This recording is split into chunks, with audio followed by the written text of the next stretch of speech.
प्रसंग आम समस्त जीवन सत्य सब मानस को जदि आप जोड़े निज जीवन सहित आम चारिपट जो दुनिया भितर आम बंचुचे देखिए से सब जाक ये अच्छी से क्रम भरत मिलन पर भगवान राम सीता और लक्ष्मण तीन जन जाक जा पहुंची गले पंचवटी लीला अलग प्रकार कारण ये भूमि ही अलग भूमि ये जगह ही अलग जगह ये राक्षस मानकर उत्पात जोर जो मुनि ऋषि माने थिले से माने भी एक रकम अपाय भलिया राम को उपस्थिति के नहीं रहिले ये एक प्रसंगर अवतारणा हुए यही जगार यही भूमि ये हूँ वियोगर भूमि आ ये वियोग भूमि रे मु कही ये सतींकर आ शंकर वियोग होता आईठी सीता और रामकर भी वियोग होता जमती मिलन भूमि थिला चित्रकूट सेमती पंचवटी होची वियोगर भूमि किंतु ये आम गोटे जिनस सब मन रखा दरकार सी हूँ आम समस्ते कहचे सीताराम सीताराम सीताराम और राम के विषय तो एत जानले सीता विषय जानले ये आंकर झील जनकर बोली किंतु एमानंकर जो तात्विक स्वरूप या विषय आमे बेसी जानी पारिले नहीं आ सीता हरण प्रसंग होउची एमिति एक प्रसंग जे आम समस्त जीवन सहित जोड़ी रही तेणु प्रथमे आमे बुझा दरकार जे सीता किए आम तो गोटे स्वरूप आमे जानिले जनकर झील बा रामकर धर्मपत्नी किंतु तात्विक रूप से जो आम विचार करने जाऊँ आसतु सबू मार्किंग की पचरा जाऊ सीता को से कौ दृष्टि देखते प्रथम प्रश्न है ज्ञान मार्ग आ यार उत्तर देते जगदगुरु शंकराचार्य से कही जे शांति सीता समान्विता आत्माराम विराज आत्माराम तो समस्त अच्छा किंतु शांति रूपिणी सीता ये राम को सांगे रहीगले से वर्णना कर अयोध्या जिते अभिषेक है से अवस्था दी जन को देखिक सिंहासन उपर ये हूँ ज्ञान मार्गींकर जगदगुरु शंकराचार्य उत्तर कर्मयोगी की जब पचारे सीता किए से आउ के भिन्न परिचय दिए कहते ये होती आदि शक्ति जे ही जग उपजाया ये होती स्वयं आद्या शक्ति जेमती शक्ति के शक्ति बिना समस्ते कहवा को गले अर्थ ही नहीं देवता ठू आरंभ कर मनुष्य पर्यंत तेणु कर्मयोगी कहले कर्म करने शक्ति दरकार तेणु शक्ति आह्वान कले क्या करवा ना सीता ये होती आद्या शक्ति भक्तों को पचल सीता तम दृष्टि किए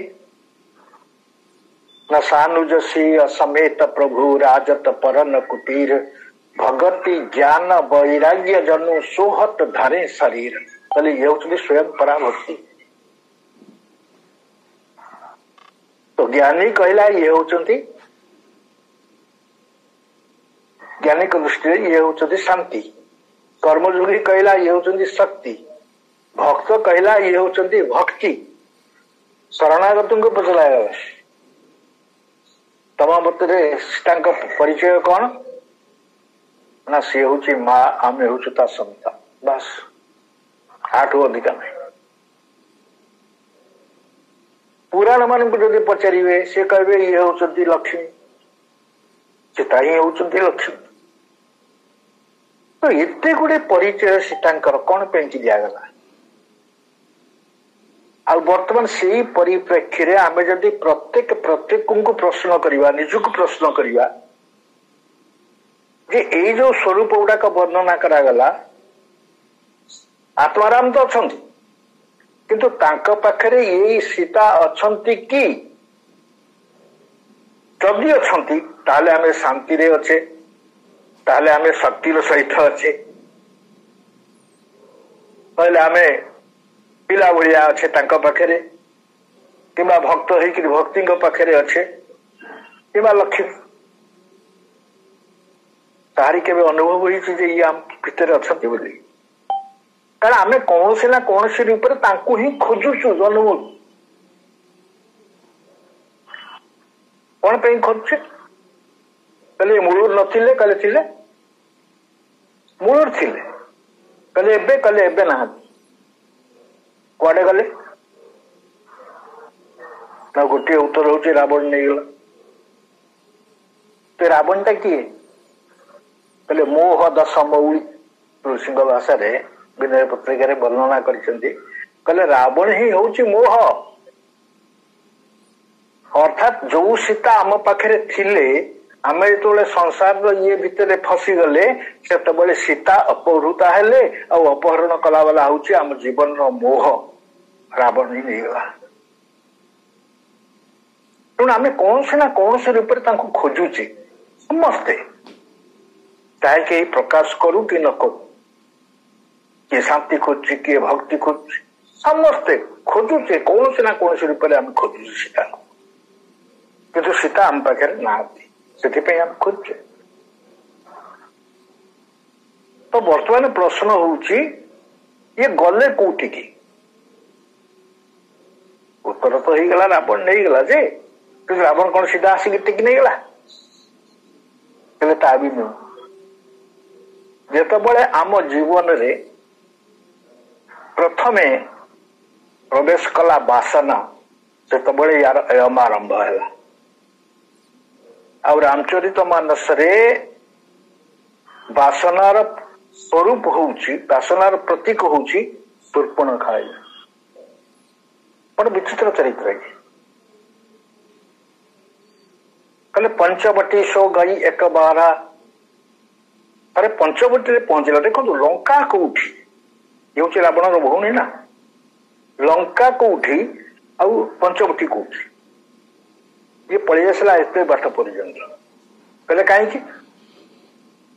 भाई देला छुट कहला तो जो दरकार तू से जापर गला। जड़े महात्मा तोरे कथा कहते कहले कहले जो भाई ता भौणी की स्वेच्छाचारिणी करके जो से पठाए तार अन्य ना हूँ रावण। ये हूँ सामाजिक सृष्टि दृष्टि। तेणु जिते पहुंचला जाइए देखो बासना पहुंचिक प्रथमे कौन करे कहले पंचवटी सो गई एक बारा। आज ता भाग्य खराब अलग जगह पहुंच गई। देखी विकल भई जुगल कुमारा। जन को देखिक व्याकुल हो नला, दी जन को देखिक व्याकुल होता। ये हूँ तार सबुठ बड़ परिचय। बासना केबे एक तृप्त हुए नहीं। तेणु कौन कर जदि से रूप जाए राम को पाख राक्षसी बेस ना रूप कहले नहीं नहीं नहीं इथरे जीविनी, इथरे गले से मत कौन नहीं कौन कहदे पाखे कहले रुचिर रूप धरी प्रभु पही जाई। ये बासना सब बेले सजई होकर आसे जहाँ पाख आसे। तेणु सजई होकर सुंदरी स्त्री टी आसिक राम को पाखे पहुंचला। कहले बोली बचन बहुत मुस्काई। कथबार्ता केमतिया कला ना एकदम पूरा हसी हसी गिरी। कबीरा सावधान कले कहले कबीरा हंसना दूर कर रोने से कर प्रीत बिन रोए कत पाइया प्रेम प्यारा में। अरे ताकू पाइया कहले कांद हसिकी ता संगे कथबार्ता जमी सांग पिला दिने पढ़ुले स्कूल सेमती यार व्यवहार प्रथम रोचे एमतिया बेश बदलैला देखो आम समस्ते भी एबे भी थोड़े विचार करिया कथा भगवान कौन जानना आमर केमिति आम देखा आम या बदल पाख जीवा माने कौन ताक सहित सठता आचरण तेणु सब भगवान का पाख सेमती जातु जमती प्रभु आपन को रखिंट प्रभु स्वीकार करेंगे किंतु बेश होकर गला बेल को आउ ना बोली बचन बहुत मुस्काई हसी हसी कहला कौन कहला कहला तुम सम पुरुष आपण को भाया पुरुषटे ए संसार रे नाही से राम कहले एवढा सुन सुन मो कान पाची गला किंतु तापर कथा जो कहला ताकू सुन नथले केबे राम कहला तुम सम पुरुष न मो सम नारी मो भाया स्त्री लोकटे ए संसार रे नाही अब यह संयोग विधि रचा विचारी विधाता आज बड़ संयोग करम देह के भेटे राम चुपचाप ठिया ये कही चली तेणु कहूँ पुणी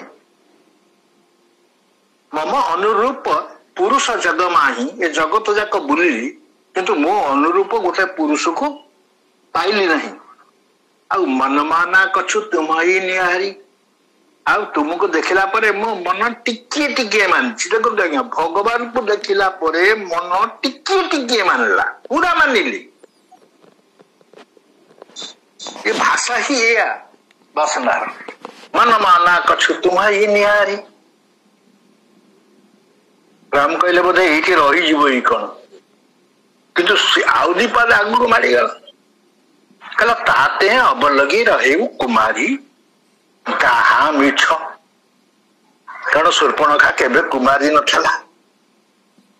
यार स्वामी ना थिला विद्युत झीह आ ताकू मारी थिला रावण जेहेतु आर स्वामी की मार दे थिला तेणु भौणी की गेलारे कहिथा तू जुआले जा जहा कर इच्छा ओ पाखे आ गोटे स्त्री लोक आज्ञा सब भूली जाई परिबो किंतु ता स्वामी हंता को केबे से सहजरे क्षमा करि परिबो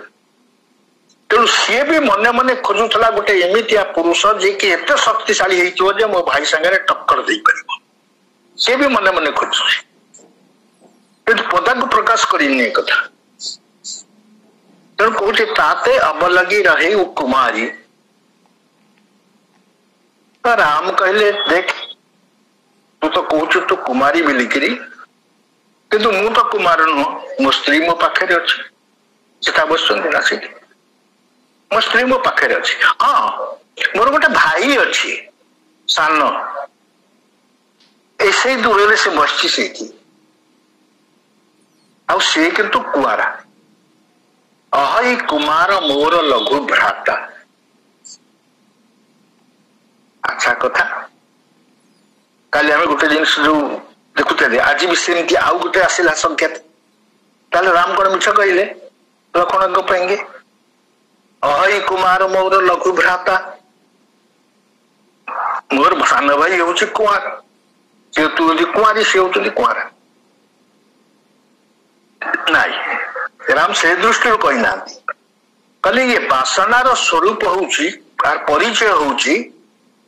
सुपनखा रावण के बहिनी ये हूँ रावणर भौणी आउ या चरित्र केमितिया ना दुष्ट हृदय दारुण जस अहिनी अहिनी माने सर्पिणी ये पूरा सर्पिणी भाया यार व्यवहार तो सी कहते मो भाई हूँ कुआर अरे ये केमती कुआर हेले से स्त्री की छाड़ी कहले ये कहले जे तांकर स्वरूप को आध्यात्मिक स्वरूप को स्मरण करी कहते ये किए ना ये होचंती शेष सहस शेष जग कारण ये होचंती हजार मुंडिया से शेष जहाँ का मस्तक ऊपर आम धरा को से धारण करी अच्छी तार हजार मुंड हऊ पछ हजार मुंड सापटे ना आ तू तो सापटे तेणु तुम दी जनकर सी भी बेचारा कुआरा देखो शेषनाग कौटी बह करना जे भगवान को कोड़े धरी क्षीर सागर अच्छा से सब एकुटिया तेणु पाख जो पठेदेले लक्ष्मण मने मने विचार कर बाटे दुलदुल होकर गला मु बसी जमी भाई पठेल मो पाक पलि आसला ना तो सेठी जाइकरी पहुंचिकी जो हसी देकरी चिहाई गला पाखे जनईला कहला तो भाई सांगे मु प्रस्ताव देती से मत सपोर्ट कले तम पाक पठे लक्ष्मण मने मने भाविले आउ क्या पाक पठेदेले भी पड़ेब कारण भाई पठेदेले मो पाक से मो पाक पड़ेगा मुझे आउ क्या पाक पठेदेवी तो से पड़े जापरे ना कहले ना या आउ क्या पठेगा उचित नुह कारण ये जो जीव तार क्षति कर तेणु से बुझाइले कहले सुंदरी सुन कहले हे सुंदरी शुणु क्या सुर्पणखा छाती कुंडे मोट बड़ भाईटा रसिकिया नुह शांता हेल्ले किसी ना सुंदरी बोली तो मत कहले ना किंतु कहले कौन ना कहले सुंदरी सुन मैं उनकर दासा मुझे दास तांकर सेवक आ पराधीन नहीं तोर सुपासा तू तो कहार अधीन रहा वाला जंतु मत जना पड़ू तू गोटे काम कर से जा कहीं प्रभु समर्थ कौशलपुर राजा से राजा गोटे अच्छी बोली जब ते कहले एमाने भी बापा भी केते रखिते केनता मुख्य थे तेणु सी कर जा एमती ये सुर्पणखा को तंती घर कंडा भलिया कले दी भाई जाक मिसिकी शेष राम एक संकेत सह लक्ष्मण को बुझेले ये तो लक्ष्मण भी ठीक बुझीगले से कले कौन लक्ष्मण अति लाघव सु नाक कान बिनु किन्ने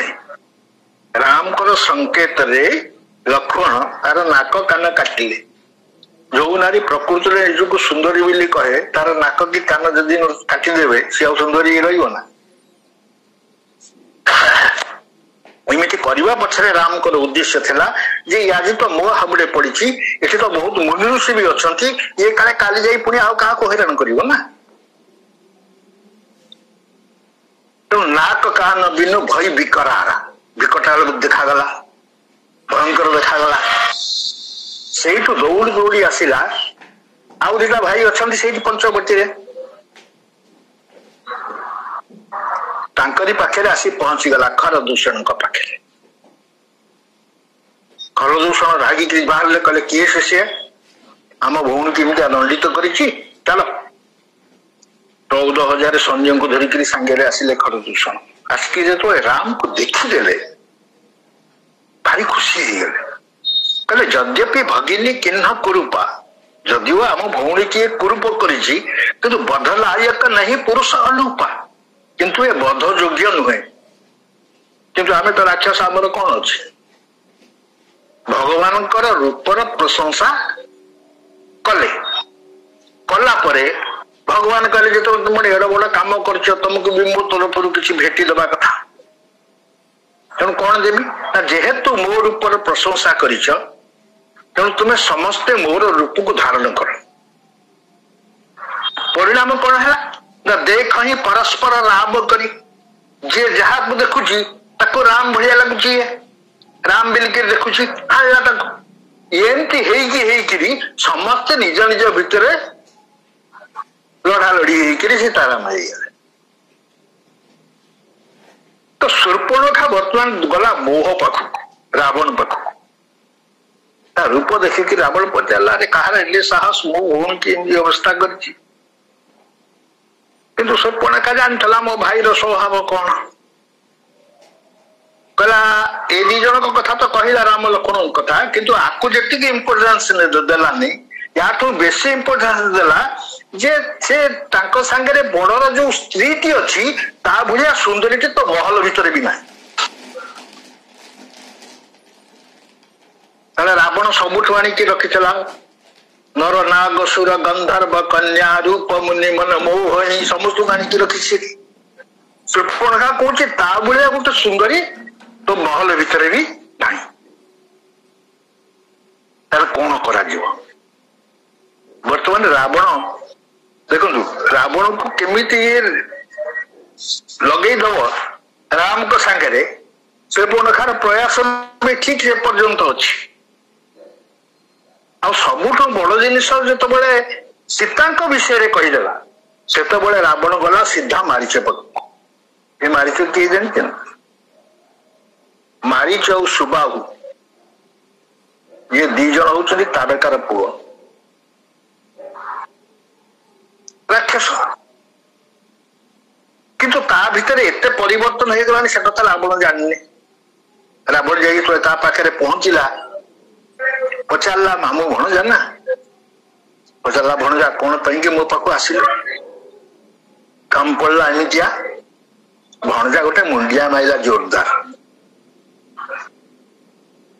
आपको देखिकी मामू भावुची आज कौन गोटे हम कारण दुष्ट जो जहाँ को मुंडिया मार जान पछे पछे गोटे कौन विपत्ति आसूची कहले कौन पैकी आसिल कारण बतैला कहला कहला एमतिया से दी भाई से अच्छा कुड़िया करी पंचवटी रे आ तू तो सब रूप धरी पारू मामू कहूँ तू तो सब रूप धरी पारू तेणु हो कपट मृग तुम्हा छलकारी तू गोटे कपट मृग होकर आश्रम आगे खाली फक फक हो डी कहला तुम्हें कौन कर विधि हरियान पर नारी मुझे अवस्था स्त्री की सही अवस्था हरण करी कहला रावण से चिंता मन बाहर करते कहले कहीं तू ता प्रभाव जानी कहला मामू तो जानला भाया कथबार्ता कर कहले जानी न खाली भोगुच कौटी भोगिल ना मुनि मख राख न गय कुमारा जिते विश्वामित्र यज्ञ रक्षा करने जाते बिनु फर सर रघुपति मोहि मारा मो पे कौन कृपा कले के जानी मो भाई की सुबह को तो मारदेले किंतु मते गोटे मुंडा तीर मारथिले से बाजिला परे मु कोठी पड़िली जानिछ ना 7 योजन आयु छन माही 100 योजन दूर रे मु पड़िथिली बर्तमान जहा को कहउछन्ती हमर ई माने गवेषक माने ई स्थान ना होची मॉरिशस जोटी मारीच पड़िथिला जाईछि तेणु तांको सांगरे शत्रुता कर नहीं घर को पड़ा जिते राजी हेला नहीं मारीच से काढ़ला चंद्रहास कहला ए तोर बंचिकी लाभ नहीं जदि मो काम न लगिलु तब तोर बंचिकी लाभ नहीं मारीच विचार कला उभय भांति देखा निज मरण दी प्रकार मो मरुची जदि या कथार जाऊची ताहले सिटी ता हाथ रे मरबी जदि न जाऊची अभागा आइले मते हानि होईची मरबी तेणु मृत्यु होची मोर स्वाभाविक तेणु ता ना मारीच होइते लागे मारं मरणम अंचति मनोरथ कुसुमयी पूजयती इति मारीचा ये मारीच शब्दर विश्लेषण जे निजर मनोरथ रूपी मृत्यु को पूजा करे से हूँ मारीच तेणु मारीच बर्तमान आ माड खाइला पर पूरा बदली जाइए बाबाजी भाया चलुला ना ताको एबे बाध्य करागला कहला ठीक अच्छे जीवी कहला जाइए एत करू जे भाई की दूर को डाकी नहीं जीव पड़ कहला हाउ चेष्टा करी गला बेले विचार करी करी मने मने जाऊते आज मु अभागा नुह एटा अभागाटा मु आज अभागा नुह कसम मर मु रघुपति साल लगे मरबी अच्छे ये किंतु मन दुख नहीं जाइकिरी पहुंचला आश्रम सामना रे जिते पहुंचला सीता परम रुचिर मृग देखा से मृग साधारण मृग नथला अंग अंग सुमनोहर बेखा तार सब जाक ये भितर सत्य सुना लगी ये सेमतिया देखा जाऊला तो रावण तो कहला जे कहू कपट मृग तुम छलकारी तू कपट मृग होइकरी जा आसिला बेले तब मारीच कपट मृग भय तो ये सुनार मृग केमती गला कारण आसवा समय केवल रघुनाथ चिंतन ही अवस्था पहुंचे केवल रघुनाथ चिंतन आज आसूची से ସାଙ୍ଗରେ ଆସୁଛି ରାବଣର, କିନ୍ତୁ ବିଚାର କରୁଛି ଆଜି ମୋଠୁ ଧନ୍ୟ କେହି ହେବେ। କହିଲେ କାହିଁକି ନା ସମସ୍ତେ ପ୍ରଭୁଙ୍କୁ ଦେଖନ୍ତି କେମିତିଆ, ଆମେ କହିଲେ ଭଗବାନଙ୍କୁ କେମିତିଆ ଦେଖୁଛେ, ଏକ ଉଦାହରଣ ରୂପରେ ଠିଆ ହେଇଥାନ୍ତି, କିନ୍ତୁ ସେ କହୁଛି ନାଇଁ ମୁଁ ଆଜି ସେମିତି ଦେଖିବିନି, ଆଉ ସାମ୍ନାରେ ବି ଦେଖିବିନି। ଆଉ ନା ମମ ପାଛେ ଧରେ ଧାବତ ଧରେ ସରାସନ ବାଣ, ଧନୁରେ ବାଣ ଚଢେଇକିରି ମୋ ପଛେ ପଛେ ଦୌଡୁଥିବେ, ଆଉ ମୁଁ କଣ କରିବି ନା ଫିରି ଫିରି ପ୍ରଭୁ ହିଁ ବିଲୋକି ହଉ, ଧନ୍ୟ ନ ମୋ ସମାନ। ମୋ ପଛରେ ପ୍ରଭୁ ଗୋଡଉଥିବେ, ମୁଁ ବୁଲି ବୁଲିକି ତାଙ୍କୁ ଦେଖୁଥିବି, ତେଣୁ ମୁଁ ହଉଛି ଆଜି ସବୁଠୁ ବଡ ଭାଗ୍ୟବାନ। ତେଣୁ ସେ ଯେତେବେଳେ ଡେଇଁଲା, ଦେଖନ୍ତୁ ନା ଲକ୍ଷ୍ମଣଙ୍କ ଦୃଷ୍ଟି ଗଲା ନା ରାମଙ୍କର ଦୃଷ୍ଟି ଗଲା, କିନ୍ତୁ ସୀତାଙ୍କର ଦୃଷ୍ଟି ଗଲା। ସୀତା ପରମ ରୁଚିର ମୃଗ ଦେଖା କହିକିରି ଆସିଥିଲେ ମାକୁ ଯେ ମୁଁ କୌଣସି ଜିନିଷ ପାଇଁ ଅଳି କରିବିନି। ଆଜି ଦେଖନ୍ତୁ ତାଙ୍କ ଭିତରେ ବି ପରିବର୍ତ୍ତନ ଆସୁଛି, କାରଣ ଏମିତି ମୃଗ ପ୍ରକୃତିରେ କେହି ଦେଖିଲା, ଏ କଥା ବି କେହି ବିଚାର କରିପାରିଲେନି ଗୋଟେ ସୁନାର ମୃଗ କେମିତି ହବ। ତ ହନୁମାନ ଯେତେବେଳେ ଲଙ୍କା ଜଳେଇଲେ, ଚାରା ନଗର ନିମିଷ ଏକ ନାହିଁ, ସେତେବେଳେ ସମସ୍ତେ ପଚାରିଲେ ଲଙ୍କାକୁ ଜଳେଇଲ କାହିଁକି, ତମକୁ ତ ରାମ କହିଲେ ତୁମେ ଜଳେଇବାକୁ, କହିଥିଲେ ସୀତାଙ୍କ ଖବର ଆଣିକିରି ଆସିବାକୁ, ଜଳେଇଲ କାହିଁକି? କହିଲେ ଡାକ୍ତର ପାଖରେ କାମ କରି କରି ଜଣେକୁ ଛାଁକୁ କମ୍ପାଉଣ୍ଡର ହେଇକି ନେଇ, କହିଲେ ହଁ ହେଇଯିବ। କହିଲେ ମୁଁ ତ ସେୟା କରିଥିଲି ଆଉ। ମାନେ ରାବଣ ଗୋଟେ ସୁନାର ମୃଗ ପଠେଇ, ପ୍ରଭୁ କଣ କଲେ ନା ଯଥା ଚତୁର୍ଭୀ କନକମ ପରୀକ୍ଷତେ, ଚାରି ପ୍ରକାରରେ ସୁନାକୁ ପରୀକ୍ଷା କରାଯାଏ। ପ୍ରଥମ ନିଘର୍ଷଣେନ, ଘଷିଲେ କଷଟି ପଥରରେ ଜଣା ପଡେ ଅସଲି ସୁନା କି ନାହିଁ। ଛେଦନ, ଯଦି ଗୋଟେ କଣ୍ଢେଇଟେ ହେଇଥିବ ତାହେଲେ ସେଟା ଉପରେ ସୁନା ଅଛି କି ଭିତରେ ସୁନା ଅଛି ଜାଣିବେ କେମିତି, କଣାଟେ କଲେ ଜଣା ପଡିବ, ତେଣୁ ଛେଦନ। ଆଉ ଗୋଟେ ହଉଛି ତାପ,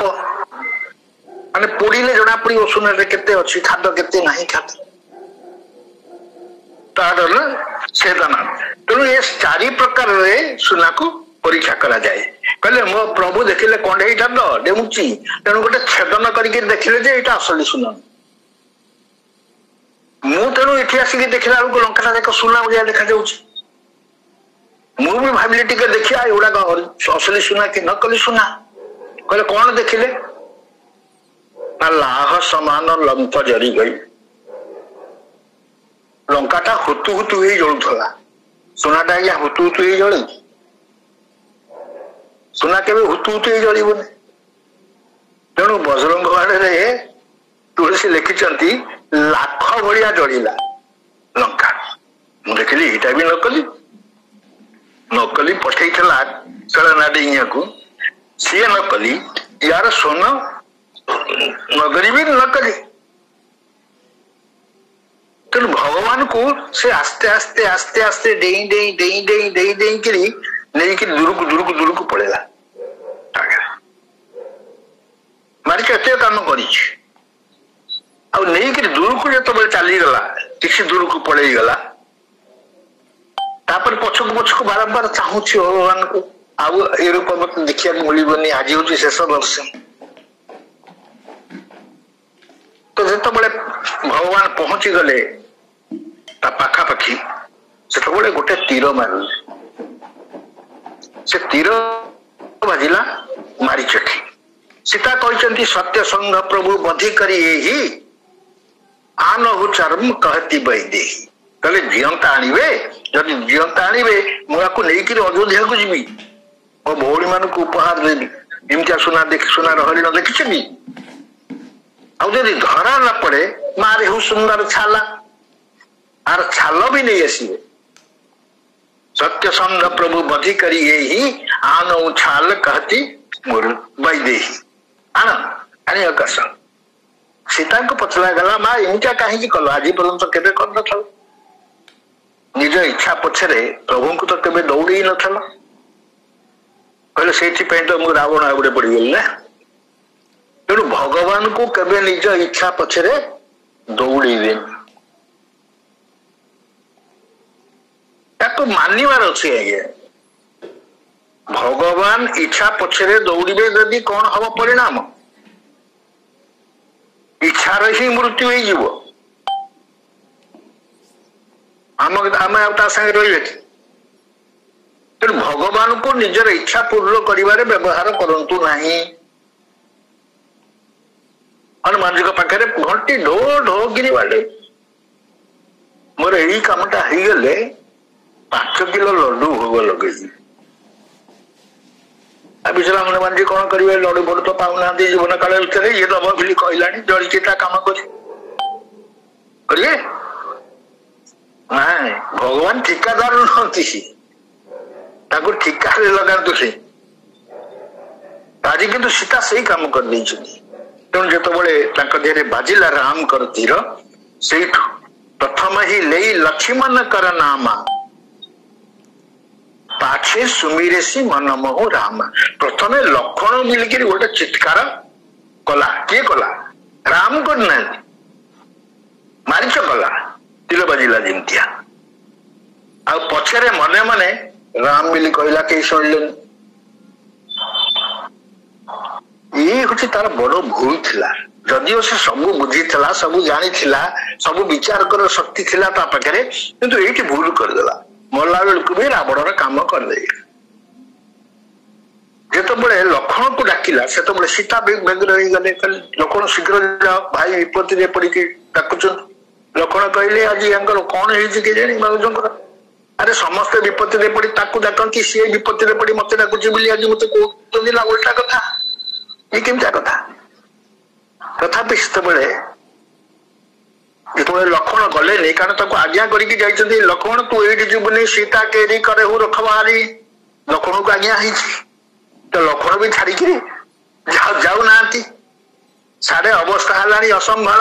आड़े काने पड़लानी सीतांकर तेणु कहले तुम्हें जाओ शीघ्र पहले मत आज्ञा नहीं जीवापे तेणु मु जीविनी जो अवस्था गोटे जिनस विचार करने कथा हूँ सीता और राम दी जन मिसिक गोटे योजना करते लक्ष्मण को लुचेकरी तार परिणाम केते भयंकर थे विचार कर सकाଳେ ଯେତେବେଳେ ଲକ୍ଷ୍ମଣ ଯାଇଥିଲେ ଫଳମୂଳ ଆଣିବା ପାଇଁ ସେତେବେଳେ ଭଗବାନ ସୀତାଙ୍କୁ କହିଲେ ସୀତା ଆଗକୁ ମୁଁ କିଛି ଲୀଳା କରିବାକୁ ଯାଉଛି ମତେ ସେଥିରେ ତୁମେ ସହଯୋଗ କରିବ କହିଲେ କୁହନ୍ତୁ କେମିତି ସହଯୋଗ କରିବି କହିଲେ ଏ ଶରୀରରେ ହବ ନାହିଁ नाउ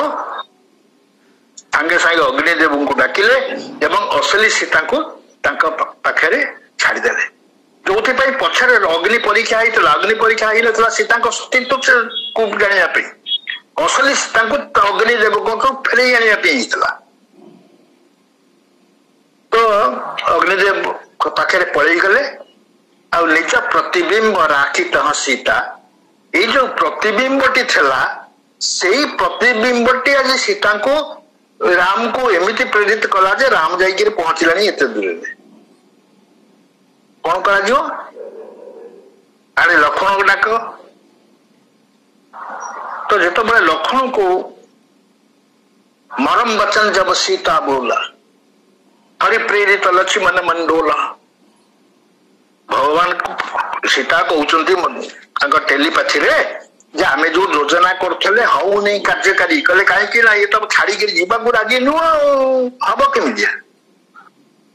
तो सेठु हरि प्रेरित लक्ष्मण मंडोली सेठु भगवान का प्रेरणा आसिला लक्ष्मण का पाखकु तेणु वनदेव देवी का पाखे सीता को समर्पण कर धंतीर धरिकी जिते बाहरी गले ठीक से समय रे रावण एक तपस्वी वेश आसिला आसिला सिना किंतु आश्रम भीतर को जाई पार से कथा मंदोदरी जो कहला मंदोदरी तू जानू मोर बाहुबल केते मु संसार को त्रिपुर विजेता कहले रखा है तुम त्रिपुर विजेता रामानुज लघु रेख खेचाई सो नहीं लागे अस प्रभुताई रामानुज बोली लक्ष्मण लक्ष्मण गोटे कुड़िया चारिपटे गाते टाणी दिए डेइया ताकत नथला कहले कौन ना मु त्रिपुर विजयी किंतु प्रकृत रे ये थिला मर्यादार रेखा जो मर्यादा भितर जे पर्यंत रानी नारी रही से सुरक्षित आ जो दिन ये मर्यादार ये को लंघन कला जिते सी भी धमकेला देखो सबुठ बढ़िया हूँ जिते बड़ बड़ कम था जहाँ था बाबाजी बेश पकईदे सब कम सफा सांगे सांगे हम से जमिया कम होता देखो इंद्र आसिले अहल्या को भोग करने गौतम ऋषि वेश इटी रावण आसुची सीता को चोरी करने भी सही वेश तेणु ए वेश प्रति सब सावधान रहीबार अच्छी आते लक्ष्मण चलीगले तापर रावण आसिक भिक्षा मागिला धमकेला कहला भितर देले तुम सब नष्ट हो मु अभिशाप देवी तुम बाहर को आस प्रथम चेष्टा कला देखला भितर को बसी होनी सी बाहर को आसिले हम तेणु जो सी बाहर को पलि आसिले से महात्मा कहती रावण एत बलवान था जे से तार भविष्य भी जानता भविष्य कौन जानता आमर ओडिया गोटे पद नहीं वेदमती कला कप पूर्वे नहीं साप मोह जोगु नाश जीवु हारे असुर रावण को अभिशाप दे तेणु से जानी तेणु से कौन कला बलुआ था तो जो सीता ठिया होते से कहती सीता को स्पर्श करनी कारण सीता को स्पर्श कर जली जाता ये कथा भी से जानता तेणु जो सीता ठिया होते से माटी सह टेकिकी पुष्पक विमान में थोकरी नहीं चलला देखु आज्ञा कौठू आरंभ है प्रसंग आसी कौटी पहुंचला तेणु सीता असहाय सबुठार केतबेले हेले सीता जदि भक्ति हुंती लक्ष्मण जदि वैराग्य हुंती राम जदि ज्ञान हुंती ताले ज्ञान आ वैराग्य भितर सहित भक्ति सबुबले सुरक्षित किसी परिवे कहीं भागवत उक्ति अनुसार ज्ञान और वैराग्य दी जन होती भक्ति देवी दीटा पुओ से दीटा बुढ़ा गले पछे किंतु भक्ति देवी बुढ़ी ही नथिले किंतु से ताकर संतान हिसाब से तो जदि ज्ञान और वैराग्य सांगे भितर सीता अच्छी भक्ति अच्छी ताले भक्ति सुरक्षित किंतु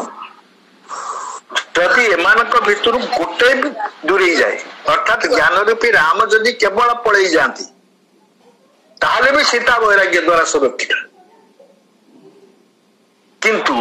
जेतबेले दिहे दूरे जाती सेतबेले सीता बा भक्ति ये रावणर कबल कुछ कबल रे पड़ती आठू यात्रा हुए लंका पर्यंत देखु अनेक कहते राम को लंका पर्यंत बाट किए देखला मु तो सब कहे सूर्पणखा देखला प्रकृत में सूर्पणखा ही देखा बाट ना तेणु सूर्पणखा हूँ एमती एक चरित्र जी पंचवटी लंका पर्यंत राम को बाट देखे गला तेणु वर्तमान सीतांकर अपहरण होगला रावण आसी नहीं गला सेपटू फेरुच राम बध करी मारीचु को जो सामने देखी लक्ष्मण को कहले लक्ष्मण तोते मना करी मो कथा को अमान्य कर पलि आसिलु ना भाई मोर किसी दोष ना मुझे भाया परिस्थिति पड़ी आसिली मरम वचन जब सीता बोला हरि प्रेरित लक्ष्मण मंडोला जो दी जन जाक तो कथबार्ता होकर मत असुविधा पकड़े मुझे आसिली मोर दोष कौन अच्छे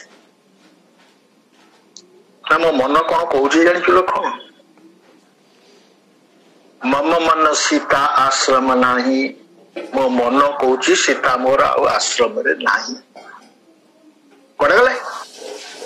आश्रम नहीं कौटी अच्छा ना मन मह सीता रामर मन भितर जो सीता अच्छा सी अच्छा एठी किंतु जो सीता को आम छाड़ी आसते कुड़िया से सीता आउ नांती माने अति साधारण संक्षेप सीता हरण ये हूँ एक चित्र जहाँ को गोस्वामी तुलसीदास रामचरित मानस वर्णना करछन्ति। किंतु सीता हरण परे तुलसी आउ इथे जोड़िले कहले भाई जदि जीवन रो सीता अपहृता हेई जाइछन्ति ताले विशेष भय कर नहीं। कहले कहीं भय करूनी ना भय एथि कर नहीं जे आमे सीता को खोजिबा। देखो तू ये हूँ आम जीवन साधना आमे खोजिबा आई जो खोजिबार क्रम ये जाइए पुणी पूर्ण है हनुमान जी को द्वारा लंका आउ कहीं देख पारे कि बेट तेणु हनुमान जी जेहेतु ये होती एकादश रुद्रावतार आउ जो सब गोस्वामी कहती जे विश्वास होती स्वरूप होती भगवान शंकर आउ पार्वती होती श्रद्धार स्वरूप श्रद्धा विश्वास तू अपूर्व समन्वय यू सृष्टि होती हनुमान तेणु जिते देवता माने समस्त व्यस्त हो पड़े रावणर अत्याचार रे समस्त कहले मुनि ऋषि मान कहले महाराज यार व्यवस्था करंतु कहले से व्यवस्था आम पाखे ना कौटिक जीवा ना जे रावण को तैयारी करखु जीवा से होचुंदी ब्रह्मा तेणु ब्रह्मा पाखु गले कहले ब्रह्मदेव आमको सब रक्षा करंतु कहले मु से तैयारी करछि किंतु मो तो नियम रे बंधा मु किछि करि परिबेनी तेणु जे नियम ऊर्ध्वरे अछि ता पाखु चलो जीवा ताकु स्तुति करिवा से आम समस्या समाधान करी ये हूँ समस्या समाधान गोटे क्रम किंतु एठी क्रम हूँ उल्टा तेणु विश्वासर जी मूर्तिमान प्रतीक से होती हनुमान जी ही केवल सीता दर्शन करें लंका भली स्थान भितर आउ कहीं करें तेणु यापर प्रसंग हूँ खोजा है सीता को किए किए खोजिले कहले प्रथम खोजिले राम और लक्ष्मण कहले ना कहले आश्रम में ना सी तेणु खोजा देखो भगवान दी प्रकार कथा कहते अरे कहते मम मन सीता आश्रम नहीं यार जोड़े अर्थ गोटे हूँ मो मन कहूँ सीता मोर आश्रम नहीं आउ गोटे अर्थ हूँ सीता मो मन भितर अच्छी किंतु आश्रम नहीं जहाँ छाड़ी आसते से स्वरूप आउ नहीं तो जदि से स्वरूप नहीं तो खोजापी प्रथम आरंभ कले लक्ष्मण आउ राम खोजिले चारिआडे बुलिले आ भगवान भी बहुत विलाप करिसेंती जेतबेले रावण चोरी करी नौथला सीता को सीता व्याकुल होकर कांदुले किंतु सीता वियोग रे राम भी व्याकुल होकर कांदिले हे खग मृग हे मधुकर श्रेणी तुम देखी सीता मृग नयनी मो मृग नयनी सीता को देखी कि देखी कुह हे खग पक्षी हे मृग किए देखी कुह हे खग मृग हे मधुकर श्रेणी भमर मान पचारे आते मुंड बाड़ी दौरान जाइए गछ पछ पाखे लक्ष्मण समुझाए बहु भांति लक्ष्मण बुझा सुझा करके आनती कहती भाई एमती केमती हम आमको तो बर्तमान खोजा पड़ो आम जा खोजा तो प्रथम सीता वियोग व्याकुल हेले राम राम को व्याकुलता ये हूँ प्रथम खोजार संकेत हूँ से केमी खोजा ये खोजार साहाय्य किए करेंगे तेणु ये दी जन तो ठारू ही प्रथम आरंभ हो प्रकृत से जो पचार तीनोटी तीन जन को पचारे हे खग हे मृग हे मधुकर खग अर्थात पक्षी मृग अर्थात एटी मृगर अर्थ नुह हरिण मृगर अर्थ हूँ शाखा मृग बा बानर मृग मधुकर ये होती भ्रमर ये तीन जन को कहीं पचारे आम आपको आलोचना कले जाना कहीं पचारे कि बर्तमान आम नियम हिसाब से मन रखा कि ये तीन जन जाक सीता को देखी ये करे खग, ये खग किए जटायु जी कि रावण सांगे लड़े करते जटायु खग मृग ये मृग होचंती बानर मृग ये कौ मृग ये ना जी जाइए लंकार देखी निज आखिरे से हनुमान जी हे खग मृग आठी मृग को अनेक दृष्टि भी आम अनेक ये विचार करा जाए मृग बोले शाखा मृग के बड़े मनुष्य शाखा ते शाखा पर जाई अर्थात ये कहा है बानर मान ये जो बानर मान भितर थे सुग्रीव जी कि बसी थे ऊपर बटे रावण नहीं गला से देखिले खग मृग मधुकर मधुकर माने भौर अरे ये कौ भौर सीताराम पदाम भुजे मधुपवत जनमानसम लीयते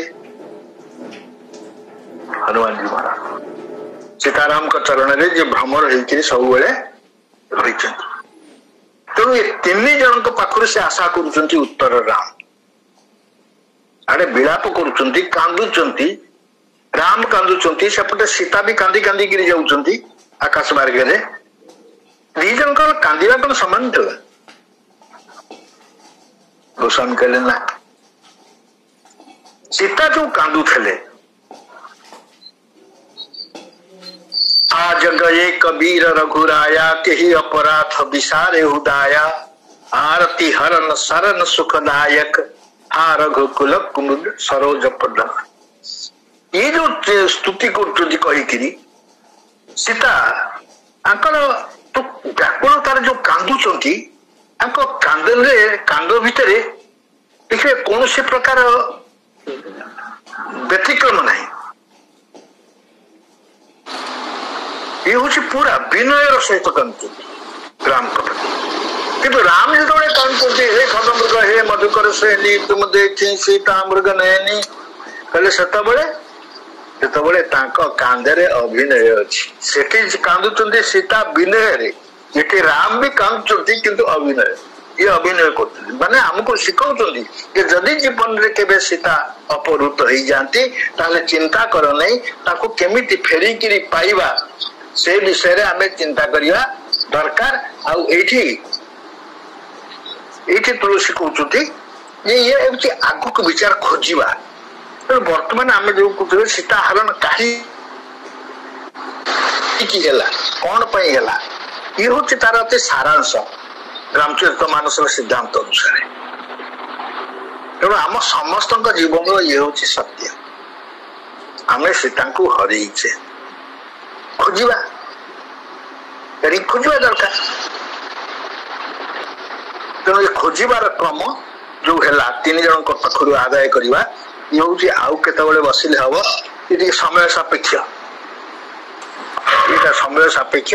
तेणु आज समय हो बोधे हाँ 58 हो